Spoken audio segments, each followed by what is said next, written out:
I developed the Ford kwik8 tool for working on Ford ignitions, the 8-cut Ford ignitions, but I found that I use it almost every day in my regular locksmith cylinder work.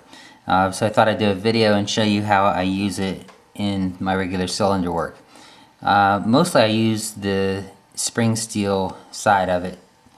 And when I'm rekeying, here's a Schlage cylinder, I like to make a little mark on the cylinder where the spring loaded retainer is. I just hold down sort of tight on it and make a little scratch straight out from where the retainer is. And you probably can't see that, but I put a little scratch on there, and that lets me know where it is when I start, so I can put it back to that spot and then see how it works and go from there. But I'll push down on the retainer, and what I like to do, a little trick that I do with Schlage, is I moved the plate or the tailpiece plate just a tiny little bit, and that put the plate on top of the little detent that's in the retainer, the little retainer pin. And now if I push down on the plate, that's going to hold the retainer and everything in place, so that I can simply unscrew the top and not have to worry about the plate anymore. You do have to sort of worry that the spring doesn't let loose and go flying, so I cover it with my finger when I do let loose.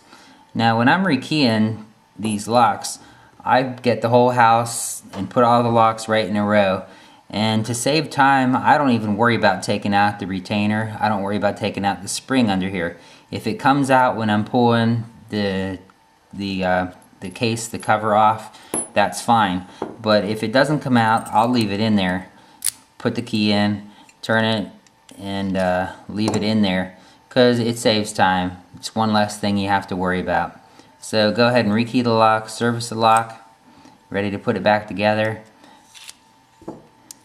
See if you do it. It's not going to fall out very easily. Of course, make sure you do it on top of a shop rag, so that if it does fall out, you can find it easily.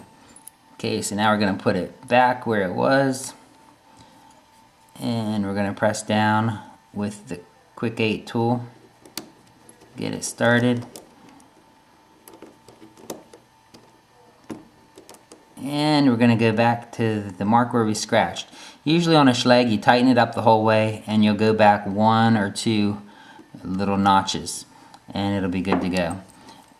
If you put your key in, it turns good, it pulls out pretty easily, then chances are you're in a good spot. I'll show you what it looks like if you tighten it up too much. If you tighten it up the whole way,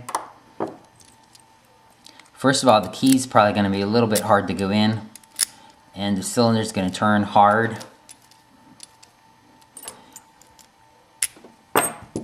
Now if you loosen it up too much, like there's the 2, that's where the mark was. Say I loosen up 3 or 4 more clicks. What's going to happen is the key is not going to come out of the cylinder. I'm pulling it, you probably can't tell, but I'm pulling it as hard as I can, and the key's not going to come out unless you pinch the cylinder in and push against the cylinder. What I do is, if a cylinder's like this, push against the cylinder with your finger and pull out on the key at the same time.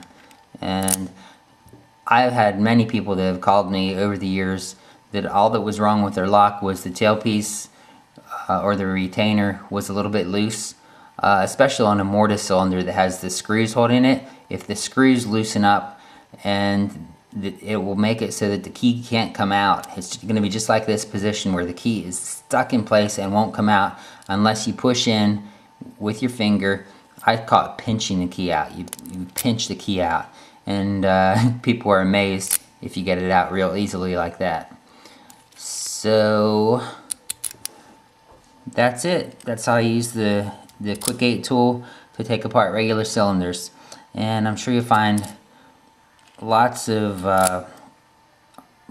ways that you can use this tool actually.